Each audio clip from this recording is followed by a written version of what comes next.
એટલે વશિષ્ઠ બાપાએ કીધું કે હે રામ, તમારા પૂર્વજો અમારા પૂર્વજોનું કેવું કરતા હતા એ ન્યાયે પણ હું તમારા કુળનો ગુરુ છું, એટલે તમારે મારું કહેવું માનવું. સાંભળો, 30% હજી આગે છે. તમારે એમ ભગવાને કીધું હું તમારા કુળનો, વશિષ્ઠ બાપાએ કીધું કુળનો ગુરુ છું, એટલે તમારે મારું કહેવું માનવું છે. કે ભગવાન આમાં કેવી રીતે તમે કહો એ કરું, પણ એટલે વશિષ્ઠ બાપાએ સ્પષ્ટતા કરી કે હે રામ,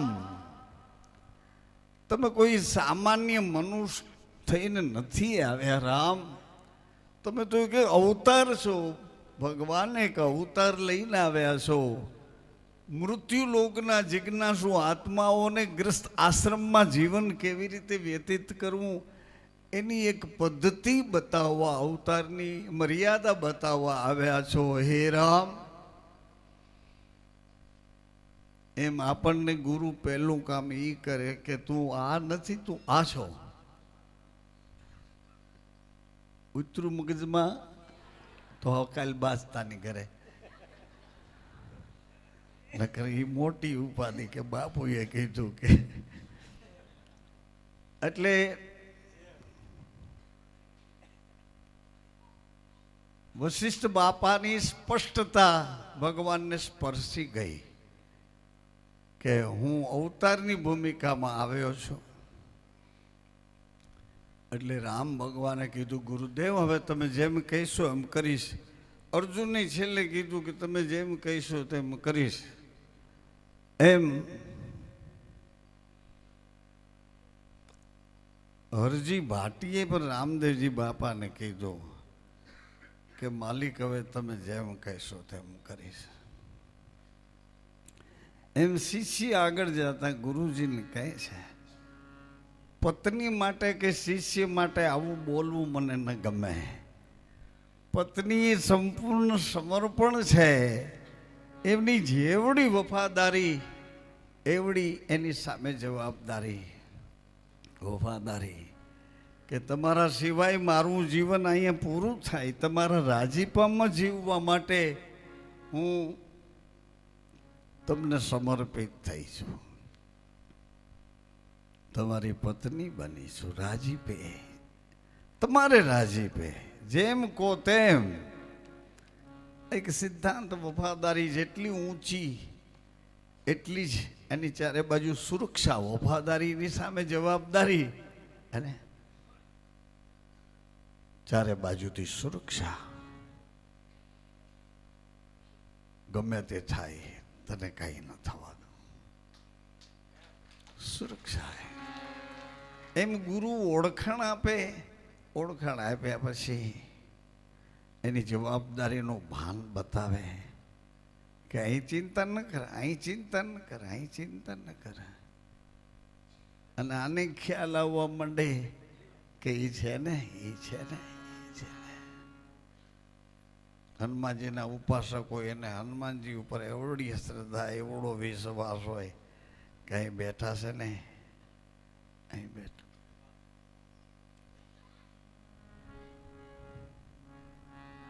જેને જેનો આશરો એને એની લાજ. તુલસી રઘુવીર આશરે ક્યું બિગડે કાજ. તોરલદેની વાત હું એટલા માટે કરતો હતો કે તોરલનું કેવું એવું ઘૂંટાયેલું હતું, જેસલજીને આરપાર થતું હતું. એમાં ઘોડી એક બાંધી હતી, જેસલજીના પડછાયાને જોઈને હણહણે રાખે કે મારો માલિક વહેલા મોડો ઉઠે તો મને 2 પૂરા નાખે છે, આ કાં જળની જેમ ઊભો. એટલે ઘોડી કે હણહણાટ કરીને કે તારી બુદ્ધિ બેર મારી ગઈ, મને 2 પૂરા ઘાસ નાખતો. એટલે અંદર આ ખડબડાટ જવાબદારી વાળું એક તંત્ર છે જેની પાસે, એ કોટવાલ બાર ખડબડાટ થયો એ સાંભળી ગયા. કોટવાળ અંદરનું ધ્યાન નાખે ને બહારનું ધ્યાન નાખે. એની ડ્યુટી એવી છે, અંદરે ધ્યાન નાખે, બહારે ધ્યાન નાખે. બીજાને સમજાવવામાં ક્યાંક જિંદગી હાલી ન જાય એનું ધ્યાન રાખે, અને સમજ્યા પછી કોકનો હાથ પકડીને રસ્તે કેમ ચલાય એવું ચલાવવાનું ધ્યાન રાખે. એટલે કોટવાળે કીધું, દરવાજો ખોલી કે આવું આવું. એટલે ઘોડાની જવાબદારી વાળો હતો. એણે જઈને ઘોડીને પાછી સરખી મેખ ખોડી. હવે એ મેખ જ્યાં ખોડીને એમ કહે છે કે જેસલજીનો હાથ હતો અને એની પર ઘાસ હતું. મેઘ તો ખોડાઈ ગઈ પણ સુસવાટો ન નીકળ્યો, ઓય ઓય ન નીકળ્યું, કાંઈ નથી. આરપાર મેઘ વહી ગઈ. એટલે એ જેસલની ઓળખાણ છે. સાંભળ્યું તો આપણે 50 જણા જમવા બેઠા હોય ને બધું પીરસાઈ જાય, પછી કે બાપુ જે બોલાવો, એ બાપુ જે બોલાવે એટલી વારમાં તો આપણા હાથ હખણા ન રહીએ. ઘડી સંભારાને અડવા જાય ને ઘડી પાપડને અડવા જાય. એ ભૂંડાઈને તો વાત જવા દો, ગમે એટલો કંટ્રોલ રાખીએ ને પણ એ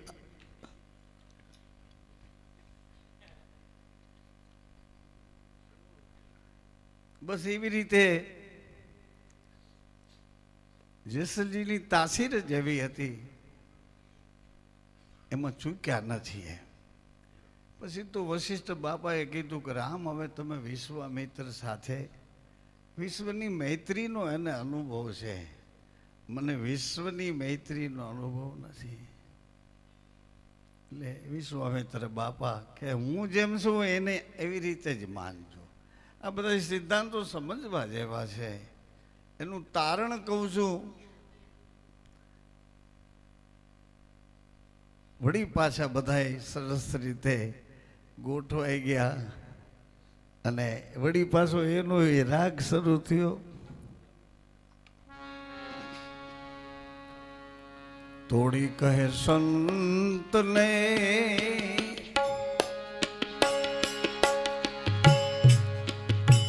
હે જીવત્સને ધણીને આરાધીએ.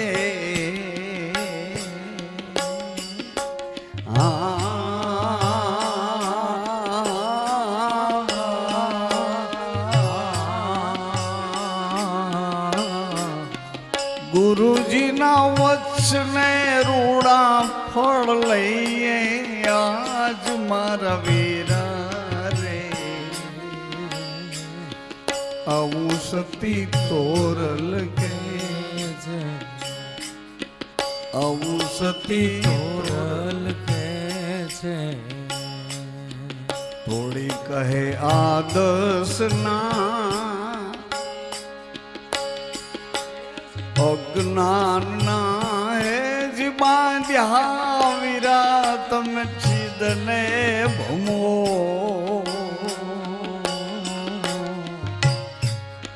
હાથમાં દીવો ને કુવે કાં પડો આજ મારા વીરા રે. આવું સતી છે તોરલ કહે આંખ્યું ના એ ઉજાગરા વીરા તમે સિદ્ધ ને કરો.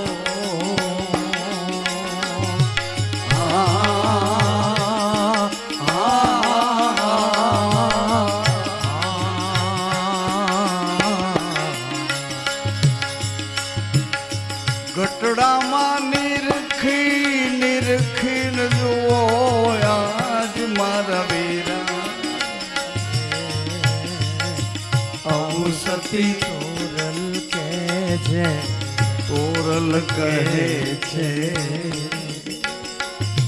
તોરલ કહે છે. આવું સતી તોરલ કહે છે. એમાં પ્રસાદ ભગવાનને વિદાય આપવાનો કાર્યક્રમ આવતો હશે. મનસ્વીતા પ્રમાણે બંધારણમાં કે ભાઈ 4 વાગે પછી આ પોર બદલે એટલે બધાએ સૌને અજવાળું થાય એ પહેલા પોતાને માળે તરપકડે પહોંચી જાય.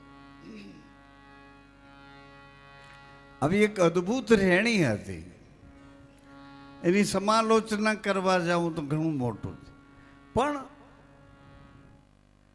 એક પ્રસાદ વધ્યો, ઘટે તોય વ્યાધિ કે ભાઈ એક માણસ પ્રસાદ વિના રહી ગયો ને પ્રસાદ પૂરો થઈ ગયો, નહીં હાલે.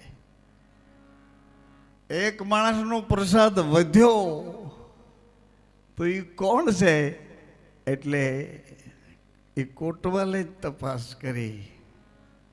કારણ કે એ એવી ગતિમાં રમતા હોય, એ પંડમાં વધુ ટાઈમ રહે અને આપણે પંડમાં ઓછો ટાઈમ રહીએ. આ પંડમાં રહીને જીવવાની જે પદ્ધતિ છે એ સંતોની છે, અને આપણે પંડમાં થોડો ટાઈમ રહી લગભગ દુનિયાના બોર્ડમાં રખડતા હોય. અડધા ઢાયકા ને અડધા ઉઘાડા ને એવા ચારે બાજુ નીકળીએ હતા. એ સિવાય કંઈ ભૂતકાળનું ટીવી, એ સિવાય કોઈ ભૂતકાળની ભ્રમિત વાતો સિવાય એમાં કાંઈ ના. એટલે કોટવાલે કે ભાઈ પ્રસાદ વિના કોઈ બાકી છે? એટલે યા તો બીજું કોઈ નહોતું, ઘોડી હતી ને એક જેસલજી હતા. એણે એક ટોડલા પિલોર આડા ઊભા રહીને કીધું કે લાવો પ્રસાદ. એટલે પ્રસાદના દેવાવાળા કોટવાલે કીધું કે ભાઈ પ્રસાદ જમણે હાથે લો. જેસલજી કે જમણો હાથ સારો નથી, ટૂંકમાં સમજી જાઓ.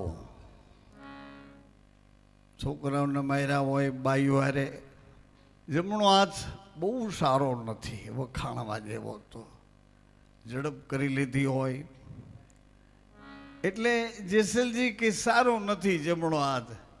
પણ તોરલદે જેસલનું જે સ્પીચ એની બોલવાની કડકાઈ હતી ને, કડક બોલતા હતા. કડક. કોકની ઘેરે કોકના ફળિયામાં ચોર થઈને જવું અને પછી પાછી કડકાઈ ઊભી રાખવી. હા, એટલે તોડા દઈએ કીધું. અજવાળું જરાક વધાર્યું, નાઇટ લેમ્પમાંથી ટ્યુબલાઇટ કરી અંજવાળું વધ્યું તો જેસલજીની આંખું દેખાણી.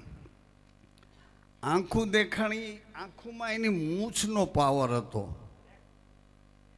સાંભળો, એની મૂછનો પાવર આંખોમાં હતો. એવો કરોડો પુરુષ. એટલે તોડાદીએ કીધું કે કાંઈ વાંધો નહીં, ભલે જમણો હાથ સારો ન હોય પણ ઠાકરનો પ્રસાદ લેશો ને એટલે જમણો હાથ સારો કરી દેશે. બીજું કોણ બોલે એવું કે તારી બેડલીને બુડવા? આણે કીધું કે જમણો હાથ સારો થઈ જશે. એટલે તોરલનું બોલવું એટલું પ્રભાવવાળું હતું, જેમ તેમ ખાલખોલ નહીં. તોરલનું બોલવું પણ જેસલને અસર કરી ગયું. લોહીવાળો હાથ હતો એ આમ લાંબો કર્યો, અને લોહી નીકળતા હાથને તોડાદે જોઈ લીધો પણ કંઈ બોલ્યા નહીં. પ્રસાદ લઈને તોડાદીએ જાતે કોટવાલને નહીં પોતે લઈ જેસલજીના હાથમાં મૂક્યો. અને જેની ઘડીએ પ્રસાદ એના હાથમાં આવ્યો તો લોહી નીકળતો હાથ જેણે સ્વચ્છ હાથ જેમ હતો એવો હાથ થઈ ગયો. એટલે આ પહેલો પરિચય જેસલને ભારે પડી ગયો કે આ બાઈ માણસ છે અને આટલી ગતિમાં રમે છે, તો મારું આ આદમીનું જોબન. એને એમ થયું કે મારું જીવન ધૂળમાં છે, મારું જીવન વ્યર્થ છે. આ કરંટ કેનો? આ કરંટ કેનો? મારો હાથ લોહી લીંગડતો. એટલે તોડાદેએ જેસલજીને અડવેથી કીધું કે આવા લોહી આડા હાથ થઈ જાય તો એવું શું આવરણ ઊભું થયું હતું કે આવો લોહીવાળો હાથ, તોય તમે હલતા ડગતા નથી. એટલે જેસલજીએ કીધું કે એક વેણ સહન ન થયું, એટલે આ હાથ લોહીવાળો છે એની મને ખબર નથી. વેણ સહન ન થયું તે આપણા ભજનમાં કહે છે ઘણી વખત, ઓ જીરે લાખા ખૂંદી રે, ખૂંદી ખમે માં પૃથ્વી, વાઢી ખમે વેણ ને કવેણ મારા સંત ખમે. અને આ નીર બધું શાયરમાં સમાય. એટલે તોરાદેએ ખુલાસો કર્યો કે તમને આવા કડક માણસને એવું વેણ કોણે કીધું? એટલે એણે કીધું મારી ભાવભીની ભાભીએ કીધું. એટલે કે એવું બધું શું કીધું કે આટલા બધા અસરમાં આવી ગયા? તો કે એણે ખાલી એટલું જ કીધું, તોડી ઘોડી અને તલવાર સાસતિયાને ઘેરે એક દી આટો મારીને જોઈ આવો તો ખરા. લઈ આવું તો તમારી તાકાત બાર છે, પણ જોઈ આવો તો ખરા એ તોડી ઘોડી શું છે ને તલવાર શું છે. એટલે હું આવ્યો છું. એટલે હસતા હસતા સાસતિયા ગરદણી હતા ને એણે કીધું કે એ આટલી બધી તકલીફ ન લીધી હોત અને તમે આવીને અમને હમીહાજમાં કીધું કે તોડી ઘોડીને તલવાર લેવા આવ્યો છું, તો અમે તમને એમ જ આપી દેત, એમ આપી દેત. જેસલ કે હું સાધુ બ્રાહ્મણ નથી એલા, હું તો એક નંબરનો ચોર છું અને ચોરીને જ લઈ જવા આવ્યો છું. થોડા તેને ખબર હતી કે ચોર કોણ હોય છે. ચોર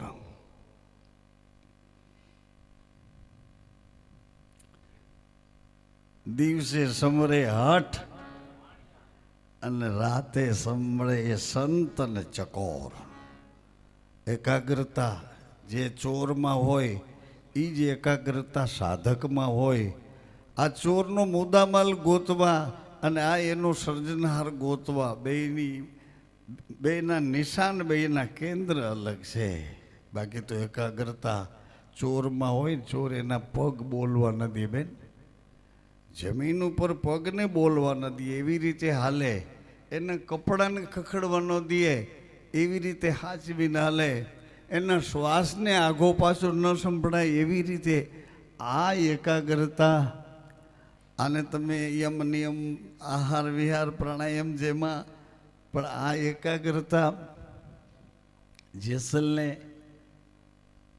વરી હતી. કારણ કે ચોર એવો હતો, ચોર પોતાની ચોરની છાપથી એ પોતાની પ્રતિષ્ઠા માનતો. જેમ હોય તેમ આપણે એ વિષયમાં. પણ જેસલજીને એમ થયું કે આ મને સવાલ જવાબ કરે છે, આ મારું ભલું કરવા માગે છે કે મને વગોવવા માગે છે? હું સાધુ બ્રાહ્મણ નથી. હવે તોરલે એક વચન સ્પષ્ટ કર્યું, માતાઓ ભાઈઓ બહેનો. તોરલે કીધું જેમ તમારા ભાભીએ તમને કીધું આવી રીતે હું એ તમને કહું છું કે મારા શરીર સામે ન જુઓ અને મારા બોલને પકડો, અથવા તો હું બોલું છું એમાં ધ્યાન દો. મારું બોલવું એને સમજો જેસલજી. તો હું તોડી ઘોડી તલવાર અને આ મારી ઓઢી છે એ પાંભળી, અમે ચારેય આવવા તૈયાર છીએ તમારી ભેળા, પણ મારા શરીર સામું નહીં, મારા બોલ સામે. જેસલજી પરવશ થઈ ગયા, કારણ કે આ લોકોમાં એકાગ્રતાથી એનું આખું બંધારણ બદલાઈ ગયું હતું. ઈશ્વર એને અલગ નહોતા લાગતા. ઈશ્વરના કામ માટે જ રોકાયેલા છે. એ હા ઓતપ્રોત થઈને રહેતા હતા. તો હું વિનંતી કરવા જતો હતો કે 3 કલાક મળી છે આપણને, વાથી આવ્યા છીએ કે ઠેઠ સીમાડે રહ્યો, ક્યાં રહ્યો કોઈ, ક્યાં રહ્યો. કેટલી તકલીફો વચ્ચે પધારો. કોઈ વળી બહાર ગામથી આવે છે, કોઈ નવસારીથી આવે, કોઈ મુંબઈથી આવે, કોઈ અમદાવાદ. એટલે અહીંયા આવ્યા પછી એ સેકન્ડ, મિનિટ, કલાક એનો સદુપયોગ કરીએ. આવી એક સાધુ તરીકે મારી તમને ખાસ ભલામણ અને વિનંતી છે. વિનંતી.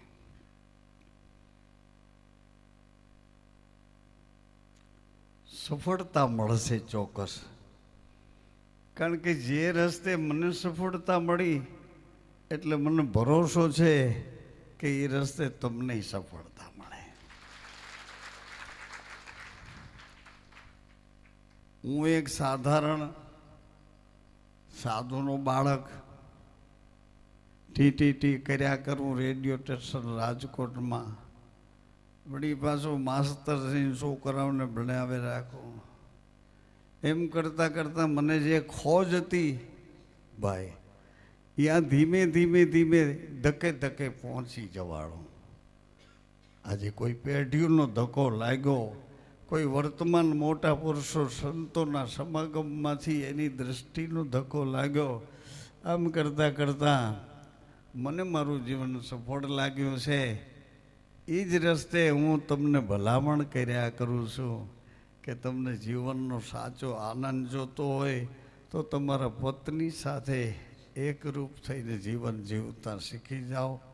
કોઈને કહેવાથી નહીં, ગુરુએ કીધું છે, ગુરુએ કીધું છે. ગુરુએ કીધું એનું લેક્ચર કરવાની જરૂર નથી. પત્ની હારે તમે એને એકાગ્રતાથી સમજશો.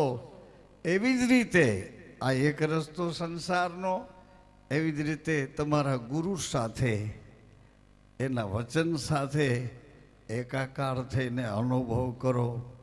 આ બે જે સુખ આપે એ સુખ દુનિયાનું કોઈ સાધન ન આપી શકે. કારણ કે એને સંપૂર્ણ તમે જ છો.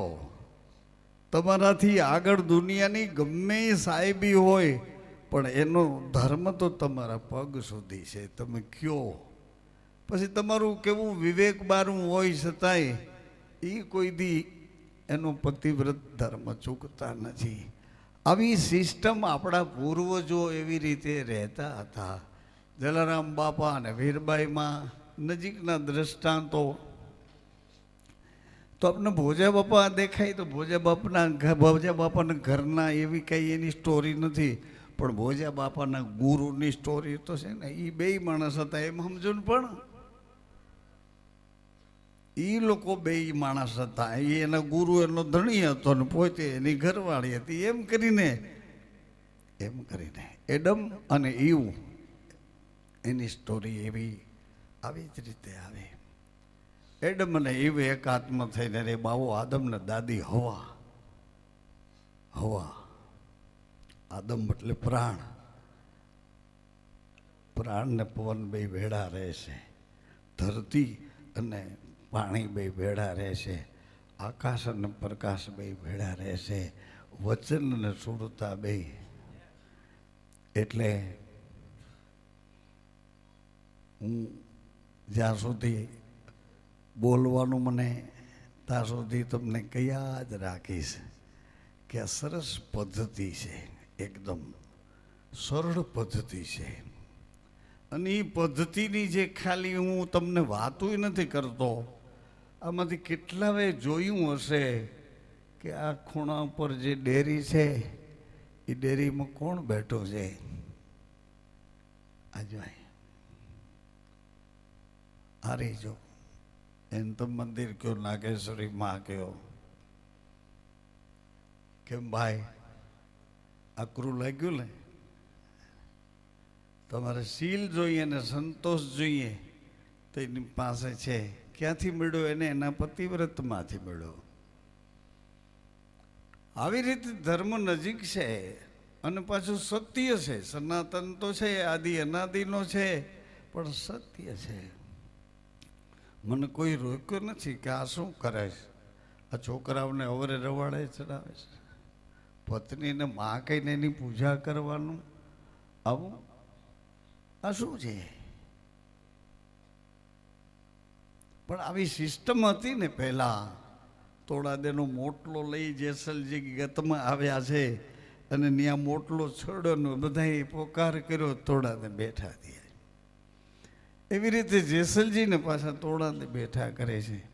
એટલે આ કોઈ હું બેઠા કરે ને બેઠા ન કરે, મરે ને જન્મે એની વાત નથી કરતો, પણ એની સંકલ્પ શક્તિ જુઓ તો ખરા કેવી સમજવી.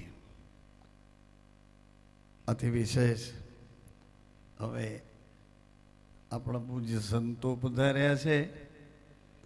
હું મહાસુદ બીજના આ જાગરણની રજનીમાં જ્યોતને અંજવાળે અને વિશ્વાસના થંભ ઉપર પચરંગી નેજાની છાયામાં રાજીપો લઈ અને આ સંતોના હૃદયપૂર્વક સ્વાગત કરું છું.